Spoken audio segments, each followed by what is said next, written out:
Welcome back, y'all. Game one for the Tennessee Volunteers in the SEC Tournament is in the books, and we got a victory over Texas, and we are the real UT. We've said that a million times. We wear orange, they wear brown. Going up against Coach Barnes' former team, it always feels good to get the victory over them, and I think that they actually played well. I think that they should probably make it to the NCAA tournament, but yeah, that was a good win, and well, I think that we ended up winning by maybe 10, 12 points or something like that. We'll look at that here in just a minute, but it was a game that really wasn't even that close. So proud of how we played. I think from top to bottom, there's not a lot of things that we can work on just because we're not going to get too much rest. It's pretty much back-to-back games from this point forward. So the team is who they are, and again, I feel pretty confident with what the team showed out there today. So y'all, please do make sure to like and subscribe to the channel whenever y'all come in, and we are going to go ahead and pull up these stats for you real quick. We'd like to look at ESPN's box score. So not really going to focus on Texas on their numbers. I think that they had some guys that did some good things. We can talk about Trey Johnson. So he looked good. You know what I'm saying? But we also were able to limit him. You know what I'm saying? Like we really shut him down. But that's that's an NBA player. So excellent defense by this team. Let's also take a look at how many turnovers did we force? So we forced 11 turnovers. Really good defense. Like we said, that's absolutely outstanding. How many turnovers did we have? We ended with 8, so we won that battle. As far as the rebounds go, they had 27, and we ended with 32. Won that battle. Whenever you do those two things, you're typically going to win. Now, they're shooting, 25% from 3, 46% from the field, 85%, almost 86% from the free throw line. And Tennessee was 50% from the field, 25% from 3, and 68% from the free throw line. That's a place that we definitely have to, like I said, we're not going to be able to really work on that, but I would think that we're gonna have some type of practice, and you know what I'm saying. Like we're gonna do something. It might not be a full practice tonight. The guys probably have to rest, but in our warm ups and all of that, man, we got to do a much better job of just focusing, because it's no reason we missed way too many free throws in this game, and coming from some of our guards too. I have a big problem with that. The guards should not be missing free throws by any means. But either way, we're gonna go through the entire team, and we'll start off with Felix. Felix Akpara ended with 4 points. It seems like he always ends with 4 points. Seeing the same things that we saw over maybe like the past couple of weeks where, in the post, it seems like he's got some confidence, but, I don't know that that's quite where I want it to be at this point. Can it still get better? Yeah, it can. But, again, we're just not going to have that much time to really work on that. So it's something that he's going to have to be conscious of. I think that there's some times when get the ball and put it right up. You know what I'm saying? Like if you get the ball high, don't bring it back down. The bigs always want to bring the ball back down and just put it right back up. Like if you're that close to the goal, just put it up. And also, if it's a situation where, we're feeding you and you can't just, put that hook shot up, which he loves to do. I think he's pretty good at that. If you can't get that shot, then you got to be able to work a little bit. You got to have a little shimmy. You got to be able to back down. You got to be able to do something. And I just think that he's kind of missing out on both of those things, but he does a pretty solid job down there. And then they also called just some really ticky-tack fouls on our team. I mean, listen, this was really for like the past month. We've gotten really bad calls, and I'm in a way I'm kind of happy that the team is getting those bad calls because it should help us to understand, hey, we can still overcome this stuff because it's probably going to happen at some point in that big tournament, right? So it just is what it is. You got to find a way to win. You got to find a way to fight past all of that type of stuff. So, I like the fact that Tennessee did that today. And outside of that, man, rebounding, he only got 3 rebounds. So, I don't think that we did the best job, especially to start this game off with getting rebounds and things like that. Now you see that he had 4 fouls, like what he said. He did get into foul trouble, so he didn't really get to play as many minutes. The minutes aren't up quite yet, but he didn't. I don't think he played as many minutes as he normally does. He's probably under his season average, but I think that he played pretty solid. I'm not going to be too hard on him. I think that he played pretty solid, and we can win with him playing the way that he did out there, earlier today. But if he could take it up, if he could take that next step forward, especially scoring, then yeah, we're gonna be fine. He also had one really nice block. How many blocks did he end up with? Just one. So it was that one. I mean, looked like he's playing volleyball, man, spiking it. That was just beautiful, beautiful work. But that's what he typically does. So next, Igor, man, I think that Iggy, he finished with 12 points. He didn't really start the game off, I don't think, playing as consistently as I would like for him to do. But 12 points might be That's going to be close to about maybe what he's averaged over the past month. Might be a little bit over it. So he's a guy that obviously Tennessee needs a lot from. He's one of the guys that can definitely get to the basket. He showed that today. He's still doing that. That's a very positive thing. He hit one of his threes. He took five. That's a place where he started the game off. He was a little bit shaky, but we need for him to find his shot. Now we're going to be going to different venues and all that type of stuff, but he's got to. Hopefully, what we'll see is in tomorrow's game versus Auburn that his shot's going to be hitting because he can get those looks right. He can stretch that floor out. That's what we need for him to do. But, hopefully he's going to be a little bit more on point with his shots as he's getting more used to this venue that hopefully we're going to be playing in for the next couple of days. And outside of that, man, how many rebounds? He finished with 7 rebounds. So that's pretty good. I think the second half, he looked a lot better. It was almost like he mentally said, hey, I got to get more boards, right? And, maybe Coach Barnes told him, hey, look, you got to go get some more rebounds for it. And so he definitely did that. So I would say overall, I'm pretty proud of what he did. He's looking good on defense. Now, he did get posterized. Oh, my gosh, he got posterized twice, and that didn't look good. But, that's just part of the game. So I'm happy that he didn't necessarily back down from any of those challenges, and he's got to keep on doing that. All right, so I think that second half, that was much, much better. He missed one of his free throws again. He's a guy that he can shoot. All right, 75%. That's not horrible, but he needs to hit. If he's shooting 4, you can make 4. You know what I'm saying? Like you shouldn't miss. I don't want to see you missing until you got to shoot 7 or 8 of them. You should be able to, and even then, there's really no reason that you should miss a free throw. That is a free shot. You're supposed to make those. So don't let the pressure get to you. But I don't think that we're going to have any issues with that coming from Iggy. So next player, man, Zakai Ziegler finished the game with 19 points. And I think maybe all of that came in the second half. He didn't really do much in the first half. He got into foul trouble. He got 2 fouls. One of them was I think it was just a really bad call. Like we said, the refs just weren't, I'm going to say that they were consistently horrible. You know what I'm saying? They were consistently horrible for Tennessee. But we're going to talk about the rest of his game. So he did hit 1 3, and that 3 was coming at the end of the shot clock that was running down. So that was nice. But what I love about ZZ is how tough he is and his willingness to get to the basket and get to that free throw line. Now he's the player that I'd say definitely needs to clean it up, man. He was about a little bit over 50%. I don't know exactly what that ratio is, but a little bit over 50% from the stripe, that's just not good enough for him. And he's kind of struggled here too, like in the past month, with hitting his free throws consistently. He's gonna have to pick that up, right? Like, because especially if we're going far into the NCAA tournament, dog, every point counts, So, but he is a dog. So he'll step up whenever we need him to the most. And he also, he still got the turnovers and all of that. How many turns did he have tonight? 3. And also Iggy had, is that right? Oh, no, I'm sorry. He had 4 turnovers. Okay, yeah. So he had 4 turnovers tonight. And he just, sometimes he gets a little bit too cute, with the basketball. We got to clean that up, dog. Like, I mean, it just is what it is.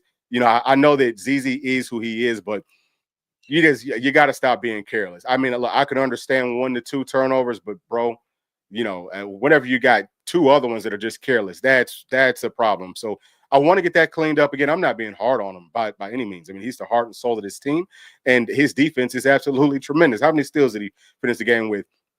They're saying only 2. I feel like he had more than that, but he impacts the game in such a way, and we all know that. I mean, his defense is just phenomenal. He's a dog, and whenever I'm talking to my nephews, I'm like, look, that's who y'all want to try to play like. You know what I'm saying? Just because he is a dog. So love him. You know what I'm saying? Absolutely love what he did. Just outstanding second half. Outstanding, doing all the things that Tennessee needed to kind of keep the offensive flow going. And as long as he's driving to the basket, man, it's tough. And as long as the next player right here, Chaz Lanier, as long as he's driving to the basket too, the way that he's been playing, bro, listen, stop it. I mean, it's just incredible game from him. Early on, he was really carrying us. I want to say we might have had 15 points. Chaz had like 13 of them. You know what I'm saying? Like, it's just doing that type of stuff, just shooting, hitting his shots, drawing fouls, getting to the line. But whenever you have a guy that can score on all 3 levels, the way that Chaz is now doing, and he's been doing that consistently. This is who Chaz is at this point. We needed this Chaz heading into March Madness, and happy to see him. So yeah, it's tough. It opens things up for everybody else, right? Opens it up. again, kind of going back to ZZ, happy to see him hit that three to kind of find his shot, to have that confidence, because if he's hitting open looks as Chaz is penetrating and things like that, yeah, it's dude, I'm telling you, this team is a problem. It's a real problem. So let's talk about Meshack. Super proud of him, man. 13 points tonight, that might be a season high for him. Just outstanding. His defense is just, I mean, lockdown, shutdown defense. So proud of all those things. He's another one. He's getting to the basket, right? He's driving, and he's got to keep on driving. He's got to keep on making teams pay for, leaving him open, for staying off of him. The teams need to say, hey, look, like, we got to find a way to try to shut him down, whether it's driving or whether it's hitting those open looks. So as far as, he did shoot 1 3 and he missed that one. I don't know why I felt like he actually hit a 3 tonight, or today, but he's going to get plenty of open looks. Coach Barnes told him that corner 3, that's yours. Take it all the time. So he did turn down a couple of relatively open looks, but I liked it just because, he didn't want to disrupt the flow of Tennessee's offense. So love that, man. I mean, I absolutely love the way he's playing. He got some critical rebounds for us, too. I mean, just playing tough, playing physical. He ended up with 7 rebounds. Outstanding right there. He had 4 assists, doing a really good job passing. He only had 1 steal, but like we talked about, you can put him on the team's best scorer, and he's going to pretty much shut them down. Like if they're averaging 20, then he's going to hold them to like 10. That's just what he does. So, and it really doesn't even matter. I think that he can guard 1 through 5 very well in college. So, I mean, he's a major factor for our team. Everyone knows that. Everyone loves Shaq. So, who else we got? Cade Phillips. I think he had a really nice game, just like he always does. Finishes with 3 points. And I feel like he had more than 3, but either way, sometimes these stats are actually off. But so anyway, I think that he did a really good job. He got 6 rebounds tonight. That is outstanding. 1 block. He was 50% from free throw. All our guys, I'm going to keep on saying that, all of our guys need to be more consistent at the line, but I love what he's doing. He had to come in for extended minutes tonight because of Felix. Felix was out for a good portion of the game. So, Cade stepped up, and that's what we need for him to keep on doing. So very tough, very rugged guy. Proud of him. So Jordan Gainey, he's another one that's playing with a whole lot of confidence. 9 points tonight. 2 of 7 from the field. He did hit 1 3, but he's shooting, man, like I said, with a whole lot of confidence. He actually hit all of his free throws. We need him to keep on doing that. And he actually got us a couple of rebounds, got a couple of steals. His defense looked good. One of his fouls was an absolutely horrible call. I mean, I'm so sick of them. I'm so sick of them calling these ticky-tack fouls, on Tennessee's players. But it just feels like we don't get those same calls on the other side. But yeah, Gainey, he's doing a phenomenal job. Proud of him. I think that D-Stone Dubar, so he didn't score any points. And so he did shoot that 1 3. It was a little bit off. He's going to have to just keep on working. You know what I'm saying? Just keep on doing what he's doing. I want for him to have confidence out there because he can help us in a lot of different ways. So, he ends with 1 rebound, and I think that he did some nice things too, playing on defense. He's a guy with good size, good length, and all of that type of stuff. So, yeah, I mean, I'm proud of the way that this team is looking. Now, the one thing that I will point out is I wanted to see some Bishop Boswell. Now, obviously, we couldn't do it in this game, and I don't know if we're going to be able to do it in tomorrow's game. That's going to be a really close one, but he's a guy that Tennessee's going to need because we're probably going to start to get tired, especially with how we play defense. So that's kind of how all those things look. Now, let me get to some of these chats real quick. Let me see. Okay, so we got one right here from Garrett Willis saying, real UT. You already know, baby. Yes, sir. Tell him. Tell him like it is. All right, so what we're going to do is I actually want to talk a little bit with y'all about, does Tennessee really want to win tomorrow? You know what I'm saying?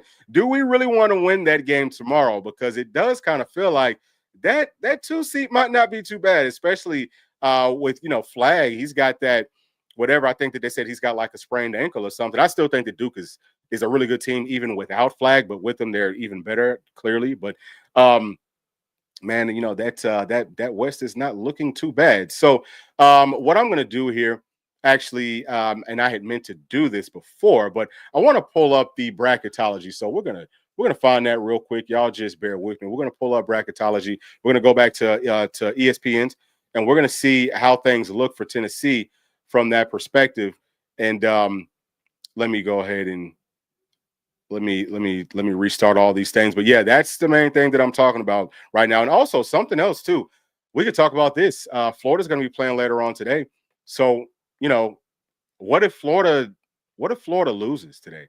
I mean, I think that if Florida loses today, is there really even any point for us to win coming up tomorrow? I mean, obviously, you always want to play for pride. I'm not saying that the team is just going to go out there and blow it, but I'm saying for us, just as fans, should we be upset if Tennessee, says, "Hey, look, there's no point for us to keep on playing and tiring all of our guys out when it's really not going to probably make any difference on our overall seeding." Okay, so that's kind of where I'm at with it. But let me go ahead and get this pulled up for y'all. Okay, we're going to pull up the bracketology and we're going to kind of dive into that. All right, so right here, let's dive into it. And we looked at this before. I think that it's the same as it was whenever we looked at it before. So we have Duke right here. So this is in the East. Okay, so Duke is the number 1 seed. Tennessee right now is the number 2 seed. And you're seeing that our first game at this point would be versus Bryant. So this has changed because last time we did, I think it was Robert Moore. So now they're saying Bryant. I don't know anything about Bryant, but I feel like we should be able to handle him pretty well. So I think that that's a pretty good look. And then we also have Drake in Gonzaga, in that little portion of our quadrant, I guess. So I mean, that doesn't look too bad. Outside of that, you got Michigan. I've seen Michigan play. They've got a big dude, and he looks pretty solid. That's another thing that I didn't really talk about with Tennessee's defense is it does kind of feel like we're starting to struggle just a little bit with our post defense. We're going to have to get that picked up because we're going to see some really good bigs, obviously starting off tomorrow. So that'll be a really good test for us. But in the big tournament, we're going to see some really good guys, and some of them can actually stretch the floor. And that's another thing that Tennessee struggled with. Didn't see us have to guard out with our big guys too much today. I think I saw like one time Felix, he went out there, they might have called a foul on him. It was a bad call, just like pretty much all the foul calls were today. But outside of that, we got Arkansas. Listen, I think we can beat them again. I'm not scared of Jonas Adu. I hate to keep on kind of picking on him, but it just is what it is. In those big moments versus old team, he's probably going to fold like a daggum lawn chair. You feel fine if we have to face those guys. Iowa State, I haven't really seen them play. I think that my nephew Bray told me that they're not that great. He said that they got something that was good. I'm going to have to go in and do some film study on them. Troy, they probably got some ballers, you know what I'm saying? But it's nothing that we can't really handle. The whole point is that just looking over here, at this point, everything is subject to change. But at this point, it's not a whole lot that's scaring me. Now, BYU, I think that they've got a big game coming up tonight. My pops was telling me that they've got some good scores. So we'll see. Maybe that could – I don't know if that's ever going to be a problem with Tennessee, unless – some teams we do have trouble kind of guarding them with those threes and things like that. But our defense should be able to keep our offense in the game, right? And if they're a team that doesn't play great defense, then I feel great because we got guys that are showing and proving that they can score from different levels. I feel like the offense is actually taking a very nice step forward from maybe like the midpoint of this season, right? So it's really nobody else that I'm looking at here, and I'm saying, oh, okay, UConn. So now UConn's over here. I don't know, and I'm not saying that I'm scared of UConn by any means, but one of the things that I do look at whenever we're talking about March Madness or really any of these games and things that are going to be coming up, whether it's the SEC tournament or if it's the national tournament, I think that one of the things that might kind of almost be, I don't want to call it like a kryptonite, but something that kind of hurts our defense is good mid-range shooters. UConn they typically have very good mid-range shooters, and we'll see. That would probably be a pretty solid test for Tennessee, and I think they've got a good game coming up tonight too. Hey, look, there's a whole lot of good basketball coming on, and y'all do know that at 6:30, dang, the game's already started, but our baseball team is playing, so I missed the opening pitch on that. But we will finish up here. So just kind of highlighting all the teams that we would probably get matched up with if we end up with that 2 seed in the East. But if we were to get the 1 seed out West, let's see how that's looking because the East definitely kind of changed up some. So obviously it would be us taking Florida seed and Creighton. Creighton's pretty good. I've seen them play. I've seen Clemson play. I wasn't impressed by them by any means. Possibly Texas. Feel fine with us if we for some reason end up having to face Texas later on. I think we could beat them, probably 9 out of 10 times, if not 10 out of 10 times. But Texas Tech, haven't really seen them play, so can't quite call that. Oklahoma, St. Mary's, but then there's Kentucky. That's another team that I'm not too thrilled with. I would not be too thrilled with Tennessee being matched up with. But I feel like it's about time for us to beat them. So that's pretty much where I'm at with all of my thoughts as far as the bracketology and things like that go. I would say that it really doesn't matter. I just feel like we have to be ready for any side of the bracket that we get matched up on and whoever we end up getting matched up with. I feel like we can beat anybody as long as we bring our A game. We should be fine. Is there an easier path based off of what we're looking at right here, right now? I wouldn't necessarily say so. So it just pretty much is what it is for me. But that's pretty much it. Let me get to some more of these. Let me get to some more of these chats right here from my dog Timmy G. What's going on, Tim? Saying that the guys look good tonight. Yeah, I agree. I think that they looked really good. Again, first half it wasn't our best half, but as long as we're winning, that's the thing. It doesn't have to be perfect. It doesn't have to be pretty. You just got to find ways to win at this point in the season. It's called March Madness for a reason. Nobody thought that Texas, except for Texas fans, would be at this point right now. You know what I'm saying? To even be able to face Tennessee. Everyone pretty much had them washed out in the first round. So I think that there's a lot to be said just about finding ways to pull out victories. From FS saying, good win for us. Yes, sir, man. Hey, listen, thank y'all for joining us for sure. But yeah, I feel great about it. And, we'll see how everything looks tomorrow. I think that game starts at 1. So we might do like a pregame show or maybe even a post-game show. We'll see if we can get P on that one. But that's going to be it for my thoughts. And we will probably see y'all after the baseball game. Just I guess all depending on what time it ends and things like that. But I do want to go ahead and catch that one, and I know that y'all want to do the same thing. So thank y'all for tuning in. Thank you for joining me, and we'll either see y'all later on tonight or we'll see you tomorrow. Please do make sure to like and subscribe to the channel, and we'll see y'all here in just a minute. Thanks. Peace.